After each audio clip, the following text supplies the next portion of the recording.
अवतार मिहिर बाबा की जय। अवतार मिहिर बाबा की जय। अवतार मिहिर बाबा की जय। हुआ लहर से ही है जिसकी सृष्टि का निर्माण, उसकी दैवी अनंतता का कैसे हो अनुमान। आदि सचेतन शांति निकेतन, आदि सचेतन शांति निकेतन, नमो ब्रह्म आओ मिहिर प्रभु आरती अपनाओ। मिहिर प्रभु आरती अपनाओ। मिहिर प्रभु आरती अपनाओ। प्रेम दीप में ये जलाऊं, प्रेम दीप में ये जलाऊं, निवड़ अंधेरा मिटता पाऊं, निवड़ अंधेरा मिटता पाऊं। अपना सब कुछ तुम्हें चढ़ाऊं, अपना सब कुछ तुम्हें चढ़ाऊं। तुम मुझको सरसाओ मिहिर प्रभु आरती अपनाओ। मिहिर प्रभु आरती अपनाओ। मिहिर प्रभु आरती अपनाओ। जीवन की हर सांस हमारी, जीवन की हर सांस हमारी, बन जाए प्रभु गति तुम्हारी, बन जाए प्रभु गति तुम्हारी। हे करुणा कर लीलाधारी, हे करुणा कर लीलाधारी, तुम करुणा बरसाओ मिहिर प्रभु आरती अपनाओ। मिहिर प्रभु आरती अपनाओ। मिहिर प्रभु आरती अपनाओ। बने आरती जीवन मेरा, बने आरती आदि अंत का लय हो घेरा, आदि अंत का लय हो घेरा। फूले नयन और देख सवेरा, फूले नयन और देख सवेरा। तुम मुझ में छा जाओ मिहिर प्रभु आरती अपनाओ। मिहिर प्रभु आरती अपनाओ। मिहिर प्रभु आरती अपनाओ। आदि सचेतन शांति निकेतन, आदि सचेतन शांति निकेतन, नमो ब्रह्म आओ मिहिर प्रभु आरती अपनाओ। मिहिर प्रभु आरती अपनाओ। मिहिर प्रभु आरती अपनाओ। अवतार मेहर बाबा की। आप सभी लोगों के स्वागत में हमारे ट्रस्ट के जो इस समय अभी नवनिर्वाचित वाइस प्रेसिडेंट है मेहर सनई निगम जी, उनके द्वारा लिखा हुआ है और वो आए भी थे दोपहर में, अभी तो मुझे नहीं मिले। जब भी कोई यहाँ पर मेहरस्ताना में विश्व मेला होता है, बैठे हैं, अरे तो हमारे साथ थोड़ा सा आ जाएंगे तो और लोगों को अच्छा लगेगा। हमारे बीच में अभी देखिए, हमको नहीं देखे थे पर लोगों ने ढूंढ निकाला। अभी हमारे ट्रस्ट के वाइस प्रेसिडेंट भी हैं और इनके द्वारा ही लिखा हुआ ये गीत है जो कि ये नवंबर के मेले में सुनाते हैं। एक माइक दे दो, माइक।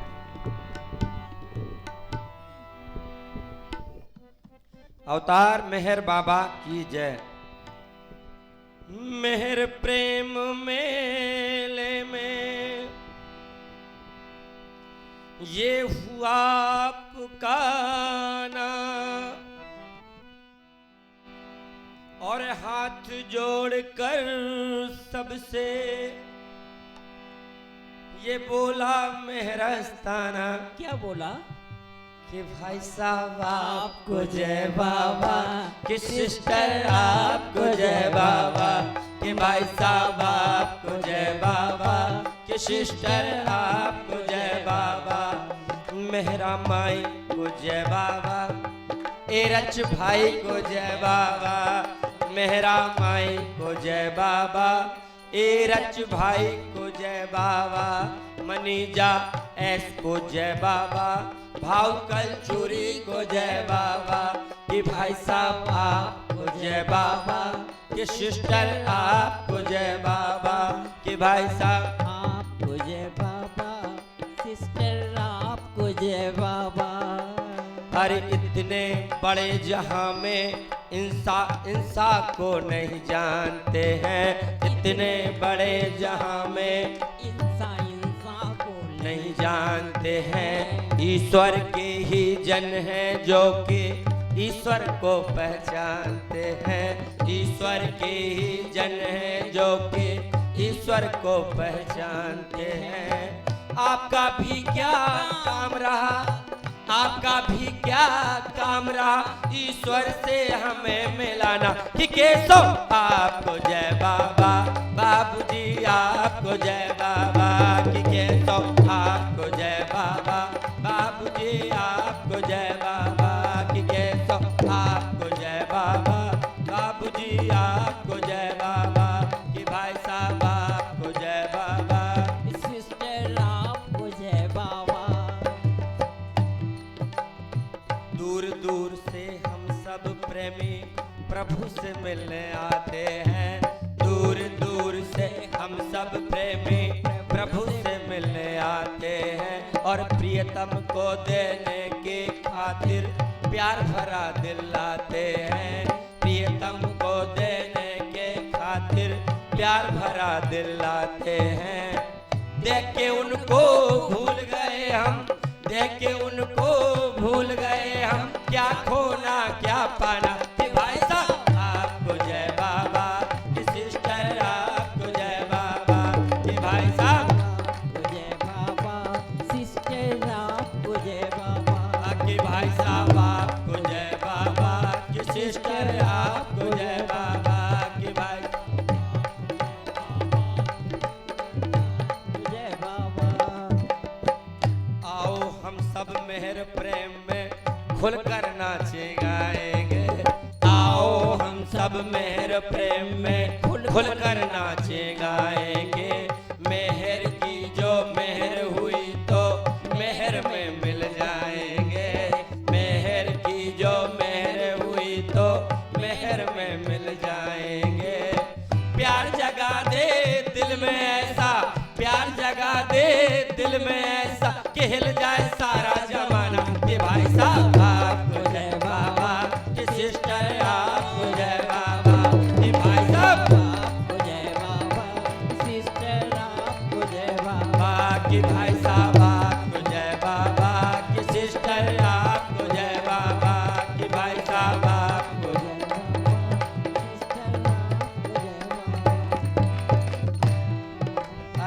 उनकी मर्जी से ही यारो डाल का पत्ता हिलता है।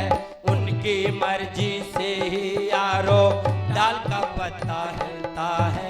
अरे अब ना पूछो मेहर मिलन में मुझको क्या क्या मिलता है। अब ना पूछो मेहर मिलन में मुझको क्या क्या मिलता है।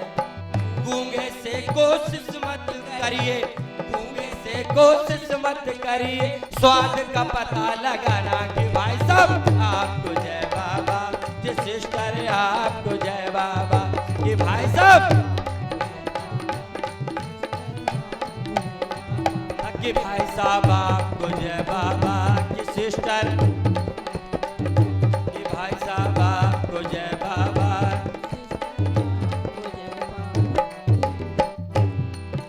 अरे नैनों में दुनिया ही खो जाए ऐसी नजर शराबी है।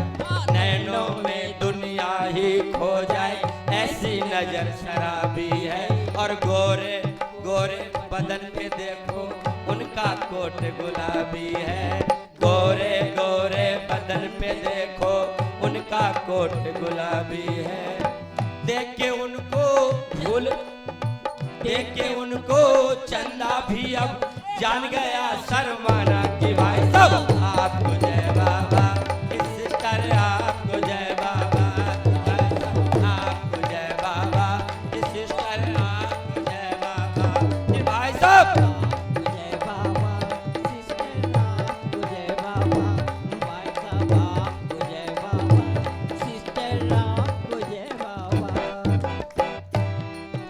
अरे पहले दिल्ली बाद में बम्बई अपना गीत सुनाएगी। पहले दिल्ली बाद में बम्बई अपना गीत सुनाएगी। और देहरादून की कव्वाली में झांसी नाच दिखाएगी। देहरादून की कव्वाली में झांसी नाच दिखाएगी। ठहरो पहले हो जाने दो, ठहरो पहले हो जाने दो मेहरपुरी का तराना कि भाई साहब आपको जय बाबा, कि सिस्टर आपको जय बाबा, कि भाई साहब आपको जय बाबा, कि सिस्टर आपको जय बाबा, कि भाई साहब आपको जय बाबा, कि सिस्टर आपको जय बाबा, कि भाई साहब आपको जय बाबा, सिस्टर आपको जय बाबा।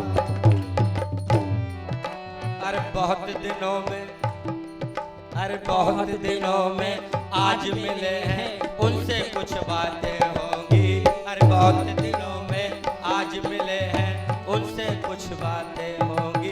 और नौजवान दिल सामने होगा और हंसी रातें होंगी। अरे नौजवान दिल सामने होगा और हंसी रातें होंगी। जिनको दिल दे दिया, अरे जिनको दिल दे दिया अब उनसे क्या शर्माना कि भाई साहब आपको जय बाबा, कि सिस्टर आपको जय बाबा, कि भाई साहब आपको जय बाबा, सिस्टर आपको जय बाबा। मेहर प्रेम मेले में अरे मेरे प्रेम मेले में ये हुआ आपका आना। और हाथ जोड़कर सबसे ये बोला मेरा स्थान कि भाई साहब आपको जय बाबा, कि सिस्टर आपको जय बाबा, कि भाई साहब आपको जय बाबा, सिस्टर आपको जय बाबा, कि भाई साहब आपको जय बाबा, सिस्टर आपको जय बाबा, भाई साहब सिस्टर आपको जय बाबा। अवतार मेहर बाबा की जय, अवतार मेहर बाबा की जय। प्रीतम बाबा की उस मैसेज से हम शुरू करेंगे कि बाबा ने कहा कि blessed are they who about me before I break my silence. वे लोग भाग्यशाली हैं जो मेरे मौन खुलने के पहले मेरे बारे में सुनते हैं। आप लोग उन भाग्यशाली लोगों में से हैं जो प्रियतम बाबा के घर में बैठ करके बाबा की आज्ञा से ये इतिहास सुन रहे हैं। जो लोग नए लोग आए हुए हैं, प्रीतम बाबा ने अपना परिचय अपने शब्दों में दिया कि I was Rama, I was Krishna, I was Buddha, I was Christ, I was Mohammed and now I am Meher Baba. मैं राम था, मैं कृष्ण था, मैं ईसा था, मैं मोहम्मद था और अब मैं मेहर बाबा के रूप में आया हुआ हूं। ये इतिहास जो आप लोगों को बताया जा रहा है ये इतना इंपॉर्टेंट क्यों है? क्योंकि आपको इस बात से पता चलेगा कि 1963 में जब सरोज के ईरानी और बिल्लू माई को मेहर बाबा ने मेहरधाम नौरंगा के मेले में अपने प्रतिनिधि के रूप में भेजा,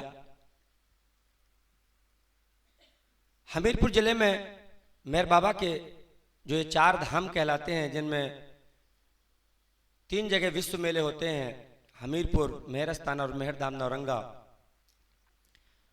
तो उस समय 63 में मेहरधाम नौरंगा का मेला था और अपने प्रतिनिधि के रूप में मेहर बाबा ने सरोज के ईरानी और बिल्लू माई को यहाँ पर भेजा था और पीछे से केशव जी के पास एक टेलीग्राम भेजा सरोज जी के लिए कि मेहरधाम नौरंगा का मेला समाप्त हो जाने के बाद मेहरस्थाना जाओ और वहां जाकर के मेरा इतिहास सुनो और उपस्थित प्रेमियों को मेरा प्रेम दो।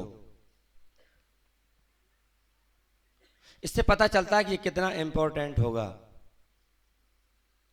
वैसे तो बाबा ने कहा कि हजारों साल एक पैर पे खड़े होकर तुम हिमालय पर्वत पे तपस्या कर सकते हो, ये आसान है, लेकिन मेरी एक आज्ञा का पालन नहीं कर सकते और हजारों साल तपस्या करने से जो तुमको प्राप्त नहीं होता है वो मेरी एक आज्ञा पालन से प्राप्त होता है।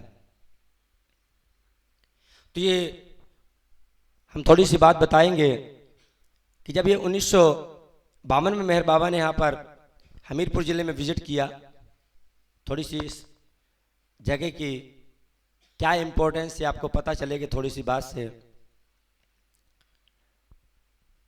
जब 1952 के बाद बाबा यहाँ से वापस मेहराजाद पहुंचे तो एक रात कृष्णा नायर जी रात के पहरे पर थे बाबा के पास और उन्होंने बाबा से पूछा कि बाबा आप कहाँ गए थे? तो बाबा ने बताया कि मैं हमीरपुर गया था। ये जो बात हम आपको बता रहे हैं ये कृष्णा नायर जी ने यहीं पर बैठ करके 99 में बताई थी। बाबा से कहा कि बाबा आप कहाँ गए थे और बाबा ने कहा कि मैं हमीरपुर गया था। तो बोले हमने बाबा से फिर प्रश्न किया कि बाबा आप हमीरपुर गए थे तो वहां आपने क्या किया? हमीरपुर गए थे तो आपने वहां पर क्या किया? तो बाबा ने कहा कि मैंने वहां प्रेम का बीज बोया। तो कहते थे कि मैंने फिर बाबा से प्रश्न किया कि बाबा वहां के लोग कैसे हैं? तो बाबा ने कहा कि वहां के सब प्रेमी सच्चे हैं, सब प्रेमी सच्चे हैं और ऐसे प्रेमी मैंने दुनिया में नहीं देखे।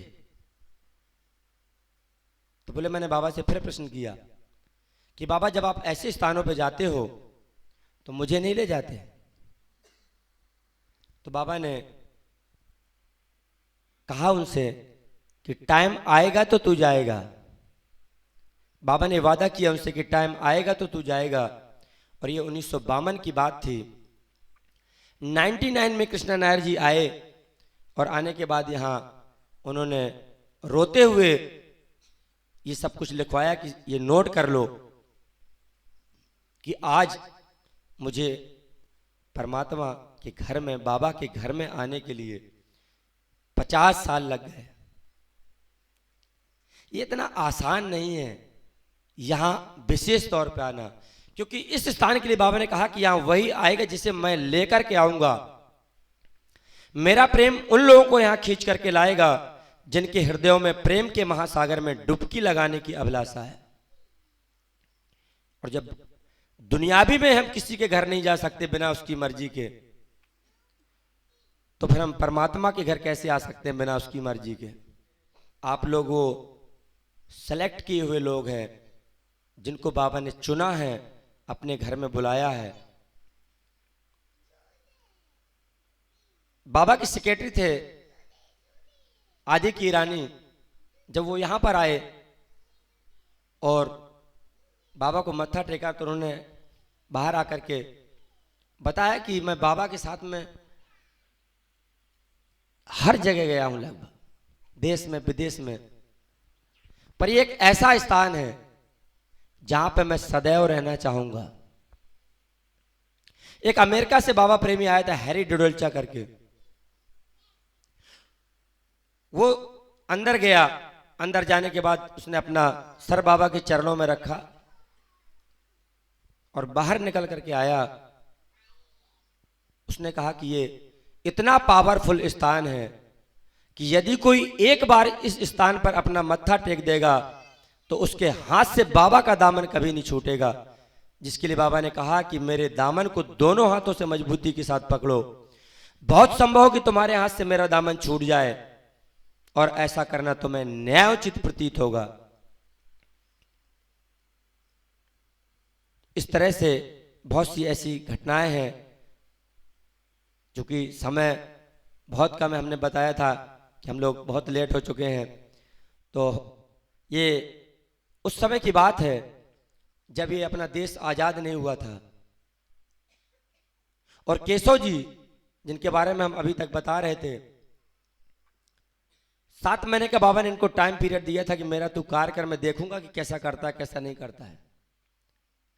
और उन 7 महीनों के बाद बाबा ने मेहराजाद में अपनी घनिष्ठ मंडली के बीच में घोषित किया कि इससे मैंने अपना 100% ईमानदारी के साथ काम करने के लिए कहा था, इसने मेरा काम 101% ईमानदारी के साथ किया है, इसलिए मैं इसे अपना कार्य करने के लिए आगे अधिकृत करता हूं।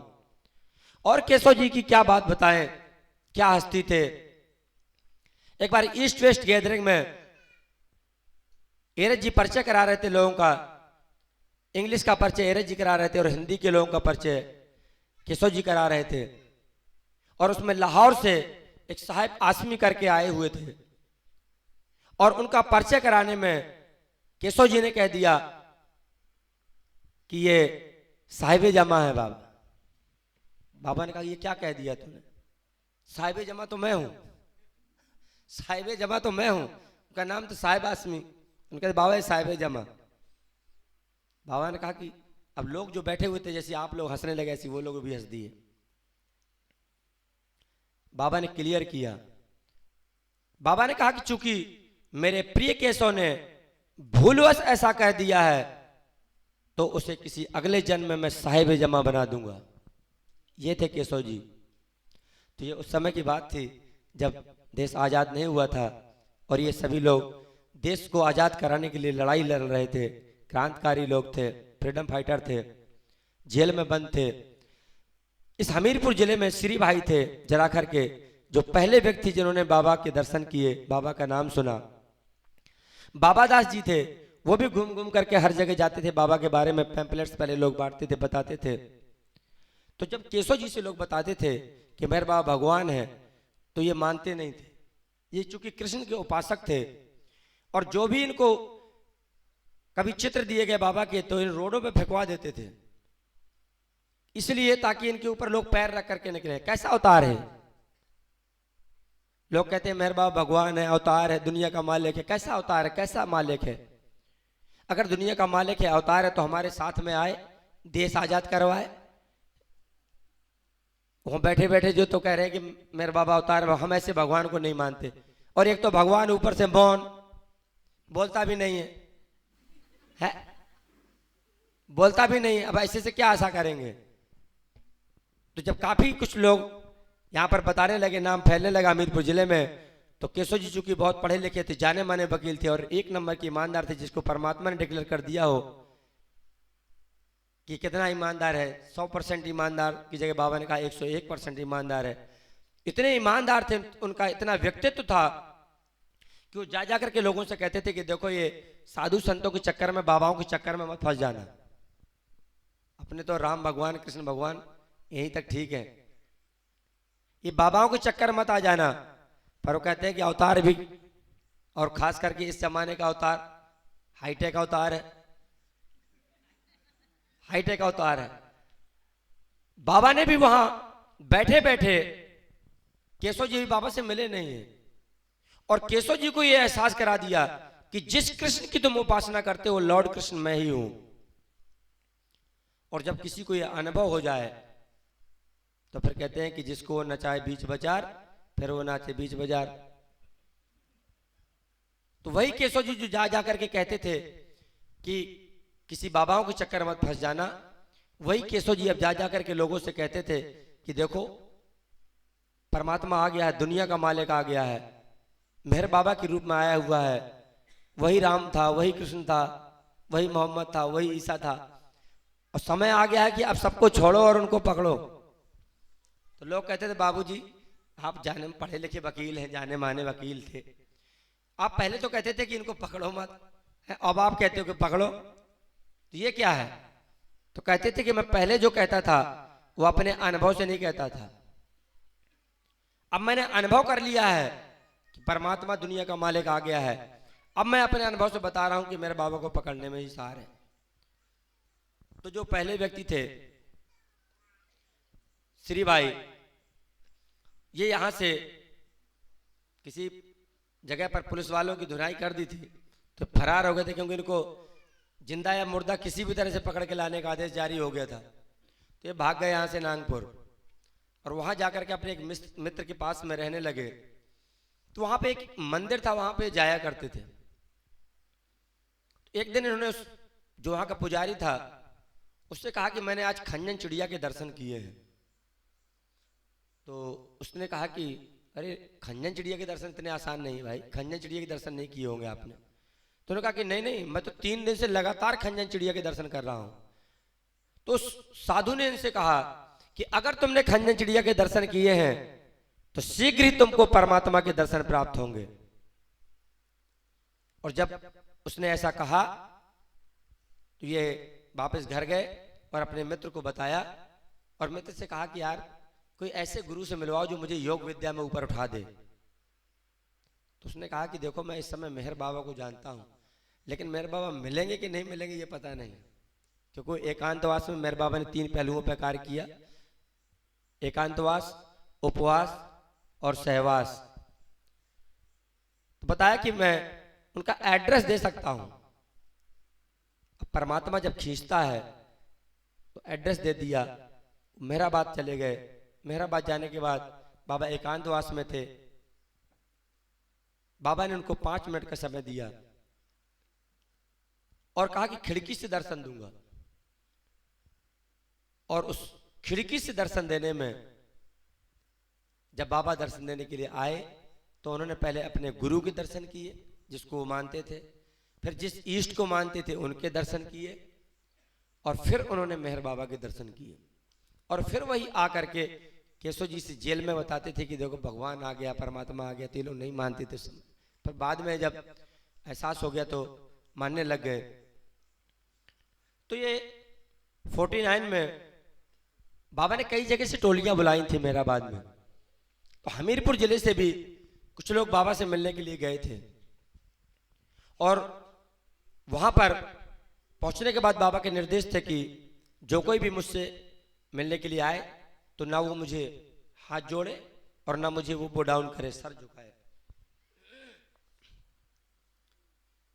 तो बाकी सब जगह का तो हो गया, लेकिन जब हमीरपुर जिले के लोगों का नंबर आया तो चूंकि यहाँ साधारण ही लोगों को बताया जाता है कि अपने से बड़े हैं तो ही राम राम हाथ जोड़ते हैं, तो उन्होंने कहा कि बहुत गड़बड़ हो जाएगी। और बाबा के निर्देश है कि कोई भी ना उनके हाथ जोड़े ना सर झुकाए। तो इन लोगों ने बाबा की आज्ञा का पालन उल्लंघन ना हो जाए, इसलिए इन लोगों ने अपने हाथ ऐसे पीछे करके बंधवा लिए रस्सी से, सभी लोगों ने। और ये बाबा के पास जब पहुंचे तो बाबा ने जब इनको देखा तो अलग ही मूर्ति नजर आते थे सब। बाबा ने पूछा कि सब क्या है, तो बताया कि बाबा आपकी आज्ञाओं का उल्लंघन ना हो जाए इसलिए हमने अपने हाथ पीछे बंधवा लिए। इस बात से बाबा बहुत प्रसन्न हुए। बाबा ने कहा कि अच्छा ठीक है, तुम लोग बताओ कि तुम लोग मुझसे क्या चाहते हो। सारे लोग एक स्वर में बोले कि बाबा हमीरपुर जिला बहुत ही गरीब और निर्धन क्षेत्र है, हम चाहते हैं कि आप चल करके वहां एक बार दर्शन दे करके लोगों का जीवन धन्य कर दीजिए, क्योंकि वहां से लोग किराया लगा करके आपके पास नहीं आ सकते लोग। बाबा ने कहा कि ठीक है। बाबा ने 10 दिन का समय दिया हमीरपुर जिले के लिए। बाबा को 18 नवंबर से 27 नवंबर तक हमीरपुर जिले में दर्शन देने थे। उसमें बाबा ने कहा कि बाबा की शर्तें थी कि मुझे ऐसे स्थान पर ठहराया जाए जो न बस्ती से बहुत ज़्यादा दूर हो, न बस्ती से बहुत ज़्यादा पास हो।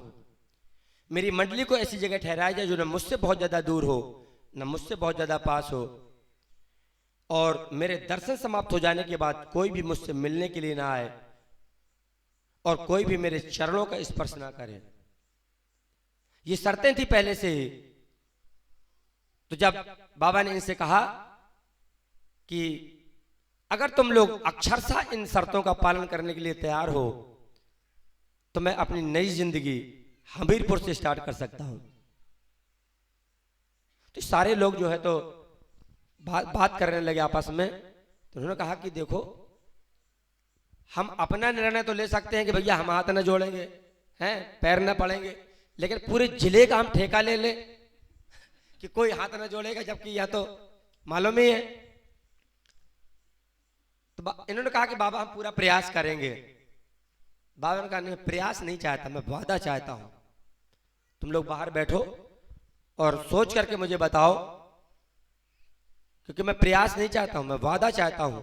सारे लोग 5 मिनट के लिए बाहर हुए और फाइनल निर्णय यह किया कि देखो बाबा, हमीरपुर में दर्शन दे चाहे ना दे, हम बाबा की उस आज्ञा का पालन नहीं कर सकते हैं कि हम अपना तो जिम्मेदारी उठा सकते हैं पर अब पूरे जिले की जिम्मेदारी नहीं उठा सकते कि कोई इनको मत्था न टेके, कोई इनको हाथ न जोड़े। तो सीधे साधे भोले वाले लोग थे, जैसा था उनको उससे कोई परवाह नहीं थी। बेधड़क बाबा के पास गए और कहा कि बाबा, हम आपकी इस शर्त का पालन करने के लिए तैयार नहीं है। बाबा ने कहा कि ठीक है। बाबा ने समय दे दिया और बाबा ने नई जिंदगी 16 अक्टूबर 1949 से जो अभी आने वाली है, 2-4 दिन बाद यहाँ पर 16 अक्टूबर को भी लोग 150 लोग करीब आने की हमारे पास सूचना है यहाँ पर। तो इस तरह से बाबा ने 16 अक्टूबर 1949 से देहरादून से नई जिंदगी स्टार्ट की और 18 नवंबर से बाबा को यहाँ पर आना था और 11 नवंबर से झोपड़ी बनना स्टार्ट हुई थी। तो बाबा की शर्तों के अनुसार सब जगह बाबा को ठहराने के लिए जगह थी, लेकिन ये एक ऐसा गांव था जहां मेहर बाबा को ठहराने के लिए कोई जगह नहीं थी। और चूंकि केशव जी अनुभव कर चुके थे कि परमात्मा दुनिया का मालिक आ गया है, तो वो तो चाहेंगे ही कि हमारे गांव में मेहर बाबा को लाया जाए। और उन्होंने अपना पूरा भरसक प्रयास किया, गांव के लोगों को इकट्ठा किया कि ऐसी जगह ढूंढना है जहां हम मेहर बाबा को ठहरा सके अपने गांव में। तो गांव के मुखिया और अन्य लोग जो थे, सब लोग जगह ढूंढने के लिए निकले और ये पूरा का पूरा जंगल था। आप लोग अभी देख रहे हो, अभी तो यहाँ निर्माण हो गया है, झाड़ियाँ कट गई हैं। हम लोगों ने भी थोड़ी थोड़ी देखी हैं। जो लोग थे बताते हैं कि ये इतनी घनी झाड़ियाँ थी कि जब बाबा आए थे तो एक काला पर्दा डाला जाता था, ऊपर से कोई नीचे नहीं देख सकता था, ना कोई नीचे से ऊपर देख सकता था। इतनी घनी झाड़ियाँ थी। जब सारे लोग जगह ढूंढने के लिए निकले तो सारे लोगों ने जब पूरा जंगल इधर उधर देख लिया क्षेत्र में, तो केशव जी के अनुरोध पर ये सबको कहा कि ये जगह कैसी रहेगी अगर सब लोग कहें, क्योंकि इस जगह आप देख रहे हो कि पूरी जगह एक सी है। ये एक टीला है, थोड़ा ऊंचा सा है, इसकी आप हिस्ट्री में नहीं जाएंगे कि पहले क्या था। इस तरह से जो है सभी लोगों का समर्थन मिला कि एक साथ केशव जी ने कहा कि ये सही जगह रहेगी, सब लोग इसको यहाँ पर पेड़ वेड़ काट दो, जगह की साफ सफाई कर दो। यहाँ पे एक हम लोग कच्ची मिट्टी से झोपड़ी मेहर बाबा के लिए बनाएंगे। और रोड के इसी तरफ एक कुइया पड़ती है, भुइया रानी कुइया, तो उसको मंडली को जो है वहाँ टेंट लगा करके हम लोग ठहरा देंगे। पहले यहाँ टेंट लगा के लोगों को ठहराते थे, व्यवस्था नहीं थी। तो बाबा की शर्तों का भी पालन हो जाएगा। सारे लोगों की सहमति बन गई और सब भेज दिया गया। बाबा को 21 नवंबर को यहाँ पर आना था और ये 11 नवंबर से झोपड़ी बनना स्टार्ट हुई थी। और ये जब बाबा यहाँ पर आए तो ये कच्ची मिट्टी की झोपड़ी थी, गीली मिट्टी की झोपड़ी थी और नवंबर में बहुत सर्दी पड़ती है। जब बाबा हमीरपुर आए तो यहाँ पर एक घटना घटित हुई। यहाँ पर चूंकि दिन में लोग काम करते थे, रात में चले जाते थे, तो ये जो अभी अपन ने खेत लिया है,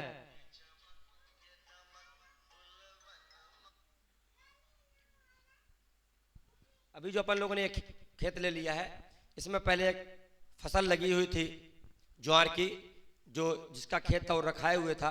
तो उसने देखा कि रात में बड़ी अच्छी अच्छी खुशबू आ रही है, शंख बज रहे हैं, घड़ियाल बज रहे हैं। तो उसको लगा कि यार लगता है इन लोगों का काम पूरा हो गया है और ये लोग अपना फंक्शन मना रहे हैं। तो सुबह चूंकि फसल पकी हुई थी तो छोड़ करके नहीं आया, उसने कहा सुबह मैं भी जल्दी जा करके देखूंगा। तो जब सुबह यहाँ पर वो आया तो उसने देखा यहाँ कुछ नहीं है, कहीं फड़ुआ पड़ा है, कहीं तसला पड़ा है। तो उसने केशव जी को बताया कि बाबूजी यहाँ पर जो है रात में मैंने ऐसा ऐसा सब अनुभव किया, मेरे खूब आवाज सुनाई दी, शंख की, घड़ियाल की, खुशबू का आनंद मैं पूरा लेता रहा हूँ। और सवेरे जब मैं गया तो यहाँ कुछ नहीं था। तो केशव जी ने कहा कि चूंकि परमात्मा को इस स्थान पर आना है, इसलिए देवताओं ने आकर के उसके ठहरने के योग इस स्थान को पवित्र कर दिया है। जब बाबा हमीरपुर आए, बाबा जब कानपुर से हमीरपुर, पहले पुल नहीं थे उस तरह के बनाए गए थे, तो बाबा जब हमीरपुर में आए और बाबा का एक पैर गाड़ी के अंदर था और दाहिना पैर बाबा ने जैसे ही जमीन पर रखा, बाबा ने अल्फाबेट वर्ड पे इंगित किया, the spiritual atmosphere of this place is very high. यहाँ का आध्यात्मिक वातावरण बहुत ऊंचा है। बाबा ने 18 और 19 तारीख को हमीरपुर में दर्शन दिए। 20 तारीख को बाबा भरुआ सुबेर पर होते हुए इंगोटा आए। इंगोटा में बाबा ने दर्शन दिए। हेलो, हाँ हाँ जी बोल रहे हैं। ये सुबह 4 बजे आना है, 4 बजे आपको आना है कबरई। कबरई से 4 किलोमीटर दूर है महेवा। महेवा महेवा कबरई से 4 किलोमीटर दूर है। लोकेशन भेज देंगे आपको मोबाइल पे, बात करो यहाँ पे। बाबा ने इंगोटा में दर्शन दिए और दर्शन देने के बाद बाबा का नेशनल इंटर कॉलेज मौदाहा में दर्शन लगा हुआ था और रहमानिया इंटर कॉलेज जो वहाँ पर सलीम मुस्लिम यतीम खाना था जिसके प्रबंधक थे मौलाना सलीम जाफरी। जब इनको पता चला कि नेशनल इंटर कॉलेज में दर्शन है तो ये भी हमीरपुर गए और वहाँ पर कहा जो है कि बाबा से कह दो कि हमारे यहाँ भी बाबा दर्शन दे दें। तो बाबा ने कहा कि ठीक है। जब लौट करके आए तो उनको लगा कि जो है तो हमारा मुसलमानों का स्कूल है और सब मुसलमान के बच्चे आते हैं और ऐसा ना हो कि कुछ विरोध हो जाए। तो ये फिर गए बाबा के पास और कहा कि बाबा हम अपने यहाँ पर दर्शन नहीं चाहते। बाबा तक खबर भी कहा ठीक है। फिर लौट करके आए, मन चल रहा था। फिर उनको लगा कि गलती हो गई, क्योंकि मेरे बाबा को कोई ईश्वर के नाम से नहीं जानता, तो सब सदगुरु की उससे लोग जानते थे। गलती हो गई, ऐसा नहीं करना चाहिए, जो होगा तो बाद में देखा जाएगा। मेहर बाबा को अपने यहाँ दर्शन देने के लिए बुला ही लेते हैं। लेकिन अब के बार जब मेहर बाबा के पास पहुंचे तो बाबा ने कहा कि अब मैं शर्त के अनुसार दर्शन दूंगा। अगर शर्त मेरी पूरी करो तो मैं दर्शन देने के लिए तैयार हूं, अन्यथा मैं दर्शन नहीं दूंगा।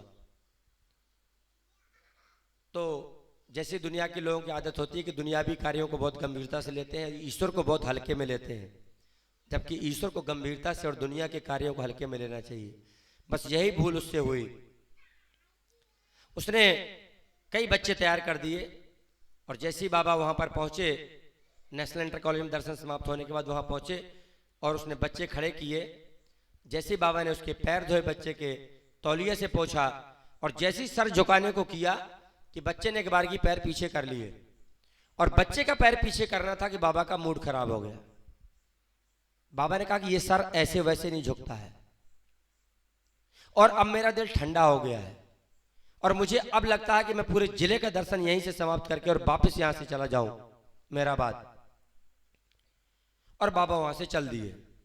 बाबा चल दिए तो मंडली चल दी, मंडली चल दिए तो प्रेमी सारे जितने लोग इकट्ठे थे वो भी चल दिए। बाबा आए, कार में बैठे और आकर के मेन रोड पे बाबा ने गाड़ी रोकी और एक इमली के पेड़ के नीचे फिर बैठ गए। और बैठने के बाद फिर बाबा ने वही बात दोहराई कि मेरा दिल ठंडा हो गया है और मुझे लगता है कि मैं पूरे जिले का दर्शन समाप्त करके और वापस यहां से चला जाऊं। प्रेमी रो रहे थे, प्रार्थना कर रहे थे कि बाबा हमारी तो कोई गलती भी नहीं है, और अभी तो पूरा जिला रखा हुआ दर्शन देने के लिए, और कुछ बाबा करिए, कुछ तो उपाय होगा, कुछ आप उपाय बताइए कि आपका मूड कैसे ठीक होगा। हम वो प्रयास करने के लिए तैयार हैं। जब प्रेमियों को बाबा ने रोते हुए देखा तो बाबा का दिल जो है थोड़ा सा पिघल गया, और बाबा ने कहा कि एक उपाय है मेरा मूड ठीक होने का, अगर तुम लोग उसको पूरा कर सको तो मैं दर्शन देने के लिए तैयार हूं। सारे लोग एक स्वर में बोले बाबा आप जैसा कहोगे वैसा करने के लिए तैयार है। बाबा बोले अब जिस स्थान पे तुम मुझे ले जाना चाहते हो वहां मैं 14 साल के 14 बच्चों के पैर धोऊंगा, तौलिए से पोंछूंगा, मत्था टेकूंगा और 14 रुपया प्रेम भेंट दूंगा। अगर तुम इतना करवा सकते हो तो मैं दर्शन देने के लिए तैयार हूं। सारे लोग बोले कि बाबा जैसा आप चाहते हो वैसा ही होगा। बाबा गाड़ी में बैठ गए, सब लोग गाड़ी में बैठ गए और प्रसन्नता के साथ काफिला जो है, और वो नेक्स्ट स्थान मेहरस्ताना था। बाबा वहां से चले और आने के बाद ये नहर जो आप लोगों ने देखी है उस समय कच्ची खोदी गई थी, ये पक्की नहीं थी। तो बाबा के आने के लिए बाबा की गाड़ी निकल आया, उसको पूर दिया गया था, मट्टी डाल दी गई थी उसके अंदर, लेकिन उसको ठोक करके मजबूत नहीं किया था। जैसी बाबा की गाड़ी आई तो वो एक टायर जो था वो धंसने लगा बाईं ओर। बाबा ने ड्राइवर की पीठ पे हाथ रखा और गाड़ी बाहर आ गई, और वहां पर बच्चे थे जो यहां से बाबा आ रहे हैं इस उत्साह में, इस खुशी में वहां लोग पहुंचे थे। और ये जो आप गेट पर देखते हैं कि शहंशाह आलम पनाहे जमाना, यहाँ है मेहर का मेहर अस्ताना, ये एक दफ्ती में लिखा हुआ था, और दफ्ती में लेकर के बच्चे लोग बोर्ड लेकर के खड़े हुए थे कि शहंशाह आलम पनाहे जमाना, यहाँ है मेहर का मेहर आस्ताना। बाबा वहां पर एक बच्चे को बुलाए और बुलाने के बाद उससे पूछा कि तुम्हारा नाम क्या है। उसने बताया कि मुन्नीलाल द्विवेदी, जो कि छिकारा का रहने वाला था। तो उससे पूछा कि तुम्हारी उम्र कितनी है, तो उसने बताया कि 14 साल। तो बाबा ने केशव जी से कहा कि इसको मंडली के साथ में रख लो और इसके घर खबर भेज दो कि मेरा कार्य पूरा हो जाने के बाद इसको वापस घर भिजवा दिया जाएगा। बाद में उसको खबर भेज दी गई थी, उसको मंडली के साथ ले लिया गया और उसको मंडली के साथ रख दिया गया। बाबा की कार आई, मंडली को वहीं पर रुक गए गाड़ी, और वो लोग सामान उतारने लगे, चूंकि मंडली का टेंट रोड के पहले ही था जस्ट। बाबा, केशव जी और एरज जी, ये तीनों लोग जो है तो यहाँ पर आ गए। जो ये झोपड़ी बन करके तैयार थी, उस समय के प्रेमियों से जितना हो सकता था उतना सुंदर इसको सजाया था। कहते गीली मिट्टी थी पर उसको गोबर से लीपा था, गेरू से लीपा था, बढ़िया से झंडियां लगाई गई थी, पेट्रोमैक्स की भीनी भीनी रोशनी थी। सूरज डूबने के पहले बाबा मेहरस्ताना आए थे, और जो लोग उस समय मौजूद थे वो कहते थे, अभी भी कुछ लोग हैं, कि स्वर्ग था उस समय। बाबा के साथ में यहाँ पर थे तो स्वर्ग का मजा था, स्वर्ग लगता था। बाबा आए और आने के बाद में बाबा ने केशव जी से पूछा कि पहले इस स्थान पर कौन रहता था। तो केशव जी ने बताया कि बाबा जंगली जानवर, सूंद, सुअर, तेंदुआ, चीता, जौन दुनियादारी के हैं, और उनके साथ साथ बाबा यहाँ एक कुआं है, बहुत पुराना कुआं है, अभी वो पूरा पुर गया है। बोले बाबा यहाँ पे 2 प्रेत आत्माएं भी रहती हैं, जिनके भय से लोग यहाँ पर दिन में भी नहीं आते। और इतना सब सुनने के बाद में अब एरज जी से बाबा पूछते हैं, अच्छा तुम बताओ कि ये स्थान तुम्हें कैसा लगा, अब तुम बताओ कि स्थान तुम्हें कैसा लगा। और बाबा ने केशव जी से कहा कि मेरी मंडली को तुरंत बुलाओ। एक आवाज लगाई, सब लोगों ने तुरंत केशव जी के कहने पर पूरी की पूरी मंडली, 25 लोगों की मंडली थी, पुरुष मंडली, इस आंगन में एकत्रित हो गई। और एक एक करके बाबा ने सबसे पूछा कि ये स्थान तुम्हें कैसा लगा, और सबने बताया। अंत में बाबा ने भी कहा कि मुझे मेरा घर लगता है। और इसके बाद बाबा ने 21 नवंबर को इस झोपड़ी में विश्राम किया। बाकी कार्यकर्ताओं को नींद नहीं थी, क्योंकि अभी एक ही मिला था 14 साल का, 13 लोगों को ढूंढना था, तब आगे कुछ बात बननी थी। गांव में जब लोग गए, बाबा तो चले गए आराम करने, जब लोग गांव में गए बच्चों को ढूंढने के लिए, तो उस जमाने में किसी के पास सर्टिफिकेट नहीं था। समस्या गंभीर हो गई कि अगर ये काम बिगड़ा बिगड़ा तो समझ लो कि सब गड़बड़ हो गया। बाबा को बताना जरूरी था, तो लौट करके आए, कहा कि बहुत बड़ा गड़बड़ हो जाएगा, बाबा को बताना बहुत जरूरी है, इसलिए डिस्टर्ब करना पड़ेगा, जाना पड़ेगा बाबा के पास। अनुरोध किया तो जो पहरे पर थे एरज जी ने बताया कि बाबा ये लोग ऐसे ऐसे। बाबा ने कहा क्या बात है? बताया बाबा यहाँ पर गांव में बच्चों के पास सर्टिफिकेट नहीं होते हैं, कैसे पता चलेगा कि 14 साल के है कि 15 के है? बाबा ने कहा कि और कोई समस्या है? बोले नहीं बाबा यही तो सबसे बड़ी समस्या है। बाबा ने कहा ठीक है, तुम जाओ, कोई बच्चा तुमको दिख जाए तो उसको बुला करके पूछना कि तुम्हारी उम्र कितनी है। अगर वो कह दे कि 14 साल है तो मान लेना कि 14 साल है। घरों में जाना, घरों में पूछना जिनके बच्चे हैं माँ बाप से कि तुम्हारे बच्चे कितने साल के हैं। अगर वो कह दे कि हमारा बच्चा 14 साल का है, उसको ले लेना। इस तरह से 13 बच्चे और एक को 14 लोगों को ढूंढा गया। और जो कार्यकर्ता थे हमीरपुर जिले के दिग्गज कार्यकर्ता थे सब लोग, पुकार जी, केशव जी, भवानी प्रसाद निगम, गया प्रसाद खरे, लक्ष्मी चंद पालीवाल, इस तरह से ये सभी कार्यकर्ताओं ने रात भर रिहर्सल की। पूरी रात उनके पांव धोते थे, फिर पहुंचते थे, फिर अपना सर रखते थे कि देखो बिल्कुल पत्थर की तरह खड़े रहना, सवेरे बिल्कुल हिलना डुलना मत। पूरी रात रिहर्सल चली। और इसके बाद भी परमात्मा के लिए कितनी सतर्कता केशव जी की। और ये अभी पता चला 2015 में, जब ये अतिथि गृह के लिए ये हुआ कि वो जो पहला बच्चा था वो कौन था, तो उसको ढूंढ के लाया गया। वो 95 साल का था, शिकारा का था, जिंदा था। उसको लाया गया। लाने के बाद में उससे पूछा कि भैया पहले किसको यार खड़ा किया गया था, तुम ही बता सकते हो? तो उसने बताया कि पहले मुझे खड़ा किया गया था। तो लोगों ने पूछा कि तुम्हें को कोई खड़ा किया गया था पहले? बहुत लोग तैयार किए थे। तो बताया कि अपने वकील साहब थे ना, बाबूजी, केशव जी को बाबूजी भी कहते थे और वकील साहब भी कहते थे। बोले वकील साहब ने कहा कि पहले इसको ही खड़ा करो, अगर कुछ गड़बड़ हो गई तो कहते हैं बाबा ये आपने सेलेक्ट किया था। एक अवसर अपने पास रहेगा। मतलब यहां पर भी उन्होंने वकीली दिमाग लगाया। कहने का मतलब कि परमात्मा के कार्य में कितनी सतर्कता होनी चाहिए। इस तरह से बाबा ने 14 साल के 14 बच्चों के 22 नवंबर 1952 को इसी आंगन में पैर धोए, तौलिया से पोछा, मत्था टेका और 14 रुपया सबको दक्षिणा दी। और इसके बाद बाबा बहुत प्रसन्न हो गए। फिर बाबा ने 2 बजे के बाद थोड़ा सा यहाँ विश्राम किया और 2 बजे के बाद पब्लिकी दर्शन स्थल पर दिए। ये अपर मेहरस्थाना कहलाता है, नीचे लोअर मेहरस्थाना कहलाता था। और उन 14 बच्चों के बालकों में से अभी हमारे बीच में एक बच्चा है जो बाबा के दिए हुए 4 रुपए अभी भी प्रिजर्व करके रखे हैं। बहुत लोगों की नियत रहती है उन पे। ये आपके सामने है। और इनकी उम्र पे मत जाइए, 85 साल के हो गए लेकिन अभी भी 14 साल के मानते हैं हम लोग इनको। ये अभी भी हम लोगों के लिए यहाँ 14 साल के रहते हैं। तो इस तरह से ये 14 बच्चों का ये कार्यक्रम हो गया। बाबा ने 2 बजे के बाद पब्लिक की दर्शन दिए। फिर बाबा ने जो है तो यहाँ पर रात्रि विश्राम किया। 23 नवंबर को, मोबाइल कहाँ गया?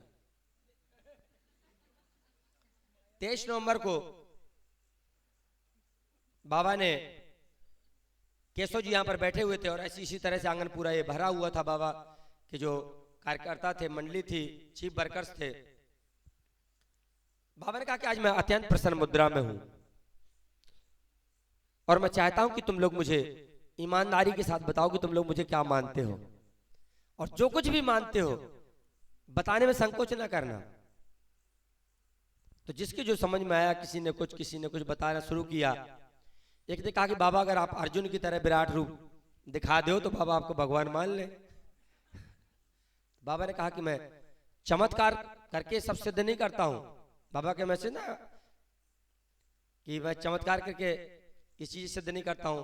एक दूसरा खड़ा हुआ, उसने कहा बाबा मैं आपको जो है तो भगवान तो नहीं मानता हूं, लेकिन इतना जरूर मानता हूं कि प्रेजेंट टाइम में आप जो है, आपसे बढ़ करके कोई नहीं, अभी दुनिया में आपसे बढ़ करके कोई नहीं है। पर मेरी अभी आत्मा भगवान मानने को तैयार नहीं। बाबा ने कहा बस तू इतना ही मानते जाना, इतना ही मानते जाना, और जब मुझसे बढ़कर के मिल जाए तुझे तो मुझे छोड़ देना, उसे पकड़ लेना। अभी ये क्रम चल ही रहा था, तो केशव जी ने ऐसी, जैसी अभी हमने घड़ी देखी, केशव जी ने भी घड़ी देखी, और देखने के बाद उनको लगा कि 11 बजने का समय हो रहा है, अब बाबा की भोजन का समय हो रहा है, और अब मुझे मेरा नंबर नहीं आएगा बताने का, क्योंकि अभी तो पूरी पब्लिक बैठी हुई है, आधी पब्लिक नहीं निपट पाई है। और जैसे ही उनके विचार आए, बाबा ने सब कुछ छोड़ दिया और इशारा किया कि तू खड़ा हो जा, तू बता कि तू मुझे क्या मानता है। इन्होंने हाथ जोड़े कि बाबा आपके भोजन का समय हो गया है, बाबा का मैंने भोजन का समय दिया तुझे, तू बता तू मुझे क्या मानता है। क्योंकि उन्होंने बताया कि बाबा जो कुछ मैं मानता हूं उसको बताने में कम से कम 10 मिनट लगेंगे, और आपके भोजन का समय हो गया है। बाबा ने कहा कि मैंने दिया तुझे समय, तू बता तू मुझे क्या मानता है। फिर उन्होंने ये जो 40 पंक्तियां उन्होंने पहले से लेकर रखी थी, बाबा को 23 नवंबर 1952 को बाबा की भौतिक उपस्थिति में पहली बार यहाँ पर वो पंक्तियां सुनाई गई। सुनने के बाद बाबा ने कहा कि किया है तूने लिखा है, तो उन्होंने हाथ जोड़े कि नहीं बाबा आप ही ने लिखा है। फिर बाबा ने पूछा क्या तूने लिखा है, तो बाबा आप ही ने लिखा है। बाबा ने कहा कि ठीक है मैंने लिखा है। इस मेहर चालीसा में बाबा ने कहा कि तूने मुझसे जो कुछ मांगा वो मैंने तुझे सब दिया, और ये मेहर चालीसा मेरे हृदय को टच करता है। और इस मेहर चालीसा को सुनने के बाद अब कुछ सुनने के लिए शेष नहीं रह जाता। बाबा ने अपनी भौतिक उपस्थिति में लगभग 1 दर्जन बार केशव जी से चालीसा सुना। इस तरह से ये चालीसा हुआ, और जब कुछ शेष नहीं रह जाता तो प्रोग्राम यहीं पे समाप्त हो जाता है। बाबा ने फिर थोड़ा सा विश्राम किया, फिर बाबा ने पब्लिक की दर्शन 23 नवंबर को दर्शन स्थल पे दिए। इसके बाद बाबा ने होम विजिट भी किया, बाबा कई घरों में गए, बाबा की आरती की गई। फिर बाबा ने आए और विश्राम किया रात इसमें झोपड़ी में 23 नवंबर को। 24 नवंबर को बाबा को यहाँ से जाना था। बाबा ने यहाँ पर कुछ निर्देश दिया अल्फाबेट बोर्ड पे कि मेंटेन इट, इसे बनाए रखना, यहाँ मेरी कोई मूर्ति स्थापित ना की जाए। और बाबा जैसी यहाँ से जाने को तैयार थे, सब कुछ दिया बाबा ने। और 24 नवंबर को बाबा को यहाँ से जाना था। बाबा यहाँ से आगे की यात्रा पर चले गए। जब बाबा 1952 में यहाँ पर आए तो बाबा इछौरा नहीं गए थे, सिर्फ नौरंगा तक का विजिट था। सन 1953 में बाबा का आंध्र में दर्शन लगा हुआ था, और कई जगह से बाबा ने वहां पर बुलाया था, कट्टा सुब्बाराव के बाग में। इन लोगों को कहा था तुम लोग भी यहाँ पर आ जाओ विजयवाड़ा स्टेशन पर। तो ये हमीरपुर जिले से सब लोग जाकर के वहां पर विजयवाड़ा स्टेशन में मिले, और सब लोगों को मंडली के साथ में रखा गया। तो जब वहां पर बीच में एक बार मौका मिला तो प्रभुदयाल जी जो छौरा के थे वो बाबा के पास पहुंच गए और कहा कि बाबा आप जब हमीरपुर आए 1952 में तो हमारे यहाँ नहीं आए छौरा। और प्रभुदयाल जी क्या थे, बाबा ने उनके लिए कहा था, बाबा ने किसी मंडली का भी आत्मसमर्पण स्वीकार नहीं किया है। प्रभुदयाल जी का बाबा ने दोनों हाथ ऊपर करके समर्पण स्वीकार किया हुआ है। इशारा के लिए बाबा ने कहा था कि मैं तेरे हाथ में हूं। अब वो वहां की घटना है क्योंकि समय नहीं इतना, तो इस तरह से वहां पर जब ये कहा तो बाबा ने कहा कि ठीक है ये कार्यकर्ताओं की गलती है, मुझे तो इछौरा जाना था, कार्यकर्ताओं ने प्रोग्राम नहीं बनाया, लेकिन अब तूने मुझसे कहा है तो अब जब मैं हमीरपुर आऊंगा तो मैंने 2 दिन इछौरा को दिए। ये बाबा ने आंध्र में उनसे वादा कर दिया। तो बाकी लोग तो इसी फिराक में थे कि कब बाबा को मिलने का मौका मिले, कब बाबा को बुलाया जाए, क्योंकि जब प्रेम होता है तो आप लोग जानते हैं कैसा होता है। और फिर डिवाइन लव हो, लोगों को तो ये था कि कब आप बाबा के पास मेहराबाद पहुंचे, बाबा को निमंत्रण देने के लिए, बाबा कब आ रहे हो, इसी बहाने पहुंच जाएंगे, बाबा के दर्शन हो जाएंगे। और यहाँ से लोग आने के बाद फिर पहुंच गए मेहराबाद और बाबा से कहा कि बाबा हम लोग इसलिए आए हैं कि आपका प्रोग्राम कब आने का है। बाबा ने 3 फरवरी से लेकर 9 फरवरी तक 7 दिन का समय दिया इस हमीरपुर जिले को, और 2 दिन बाबा पहले दे चुके थे, 7 दिन में बचे 5 दिन। तो जब ये मीटिंग हुई तो सब लोगों ने कहा कि केशव जी ने अपने गांव में मेहर बाबा को 1952 में 4 दिन रोक लिया था। 3 रात रोक लिया था, इसलिए अब के बार मेहरस्ताना में कोई कार्यक्रम नहीं। कार्यकर्ताओं की मीटिंग हुई और मीटिंग में ये निर्णय लिया गया कि कोई वो नहीं होगा। पर्चा बने, छपे, बट गए। बटने के बाद जब ये पर्चा बाबा तक भी पहुंचे और वो प्रभुदयाल जी तक पहुंचा पर्चा, तो प्रभुदयाल जी ने जब पर्चा पढ़ा तो पढ़ने के बाद उनको तो अच्छा नहीं लगा। उनको लगा कि लो, जब पहले बार आए थे तो हमारे यहाँ नहीं आए और दोबारा में आ रहे हैं तो सबसे बाद में आ रहे हैं, सब मेहनत हमने करी और फिर भी हमारे लास्ट में। पहले लोगों को लगता है ना हमारे यहाँ पहले आ जाए लोग जब कोई आता है तो उन्होंने कहा चलो ठीक है, अब कर भी क्या सकते हैं। पर्चा लिया और बाबा के अलमारी के पास पहुंचे जहाँ बाबा का चित्र रख कर पूजा करते थे। बाबा से कहा कि बाबा हम तो चाहते थे कि आप पहले यहाँ से दर्शन दो, हैं आप पहले भी नहीं आए और दोबारा भी जब आ रहे हैं तो हमारे यहाँ नहीं आ रहे पहले। और उस चित्र से कहने का, जैसा कि बाबा ने कहा कि मेरे चित्र को चित्र ना समझो, जब अवतार दुनिया में आता है तो 100 साल तक वो वैसे क्रियाशील होता है जैसा वो शरीर रूप में होता है। उस प्रार्थना का यह असर हुआ कि दूसरे दिन टेलीग्राम आ गया केशव जी के पास बाबा का कि ये जो तुमने प्रोग्राम बनाया सब रद्द किया जाता है, ये सब खत्म करो और दूसरा प्रोग्राम बनाओ, क्योंकि आपके बारे में दर्शन प्रोग्राम इछौरा से स्टार्ट करूंगा। पूरा का पूरा प्रोग्राम, उस जमाने में पर्चा छपना बनना बहुत कठिन कार्य था, बहुत मेहनत। सोचो 50-60 किलोमीटर लोगों को साइकिल चला के रात जाना पड़ता था। कार्यकर्ताओं ने जो मेहनत करता है तो उसकी मेहनत में पानी फिर जाए।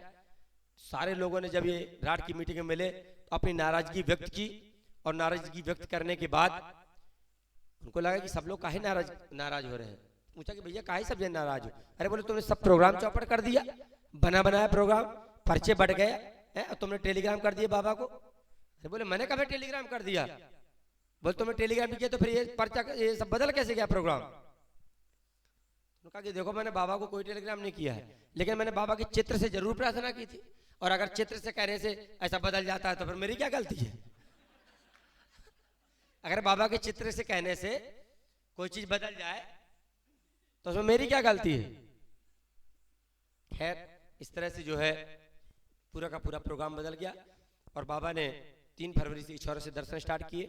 बाबा ने 3-4 फरवरी को इछौरा में दर्शन दिए, 5-6 बाबा नौरंगा पहुंचे, 4-5 को बाबा नौरंगा में थे, 5-6 बाबा हमीरपुर में थे।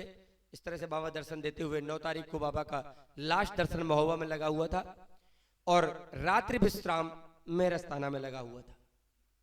और मीटिंग में तय हो गया था कि बाबा का चूंकि लास्ट दर्शन महोबा में है तो क्यों यहाँ गांव में लाना है, वहाँ डाक बंगला है, उस जमाने के 5 स्टार होटल हुआ करते थे डाक बंगले, वहीं बाबा को ठहरा देंगे और ठहराने के बाद में वहीं से बाबा को विदा कर देंगे आगे की यात्रा के लिए।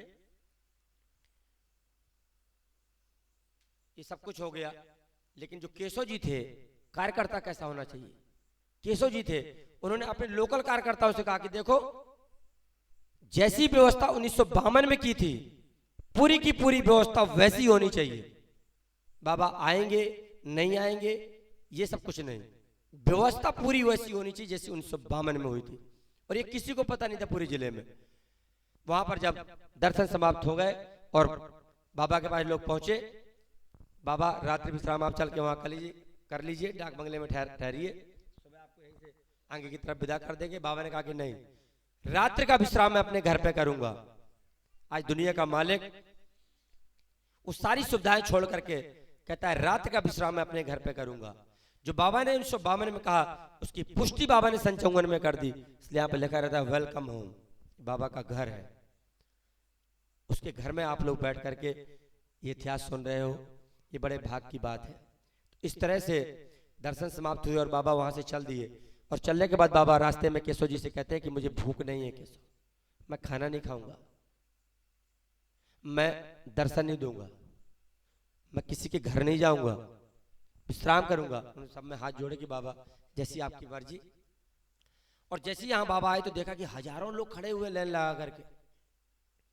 बाबा ने केशव जी से पूछा कि तू तो कहता था मेरा कोई दर्शन प्रोग्राम नहीं है, क्योंकि पर्चे में दर्शन प्रोग्राम ही नहीं था। तो बाबा पूछते तू तो कहता था मेरा कोई दर्शन प्रोग्राम नहीं, तो ये भीड़ क्यों खड़ी हुई है? तो केशव जी कहते बाबा ये इनको पता है कि रात्रि विश्राम पर्चे में लगा हुआ, आपको यहाँ रात को आना है, तो ये आपको दूर से एक झलक देखने के लिए गाड़ी में बैठे बैठे आपको झलक देखने के लिए लोग एकत्रित हो गए।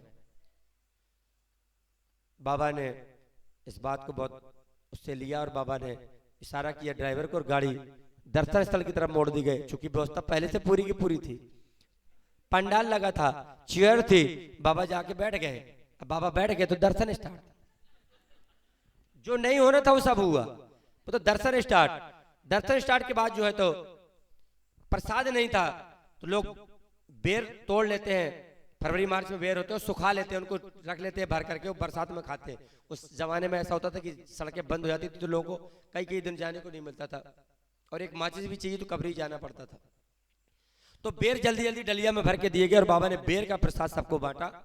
इसके बाद बाबा ने केशव जी से कहा कि केशव मुझे बड़ी जोर की भूख लगी है और आधा घंटे के अंदर मुझे भोजन मिल जाना चाहिए, और भोजन में मैं दाल और चावल लूंगा।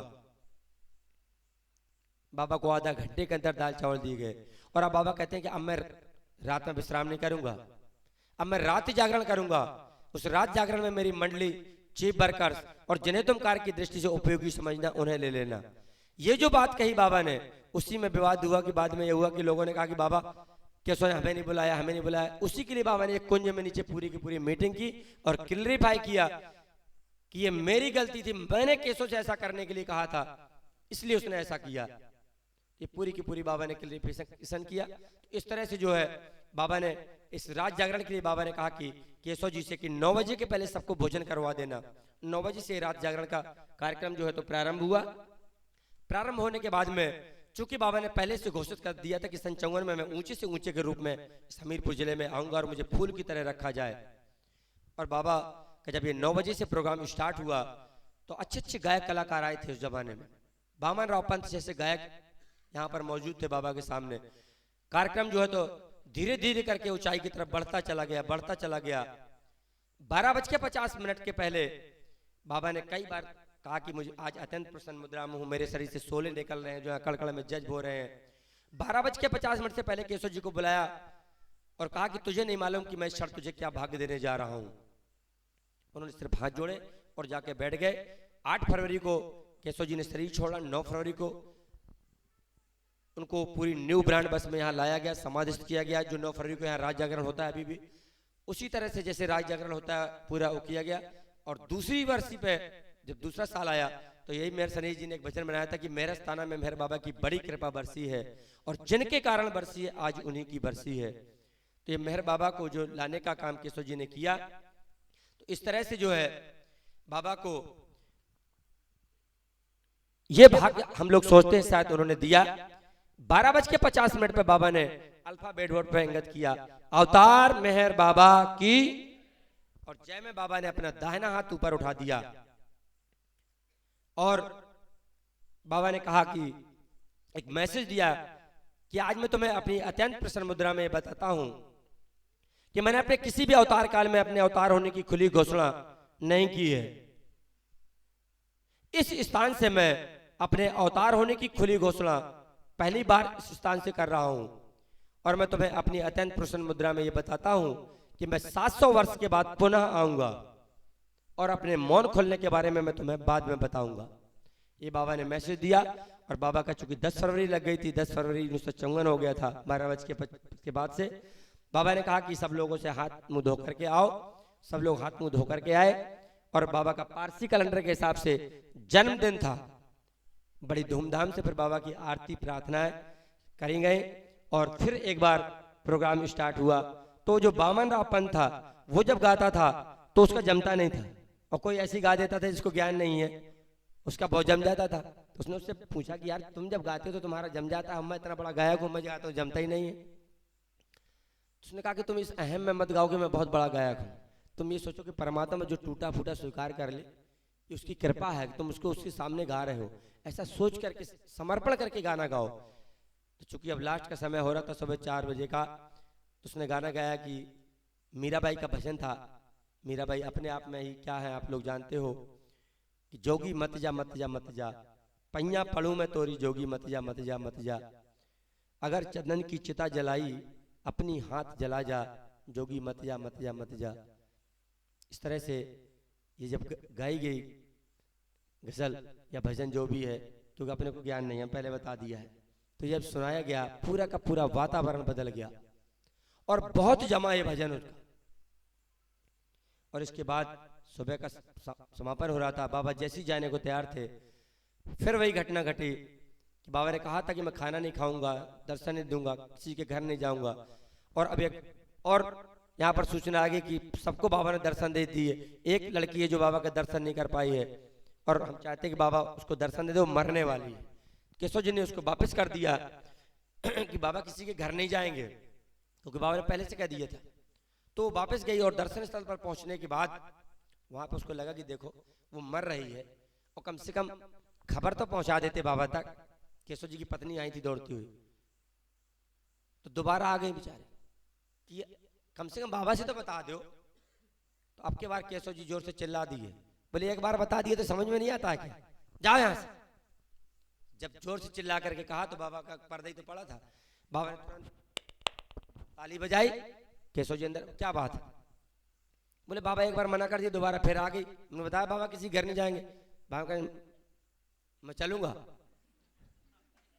इसको कहते हैं कि प्रबल प्रेम के पाले पड़कर प्रभु को नियम बदलते देखा, और खुद का मान टले टल जाए, जन का मान न टलते देखा।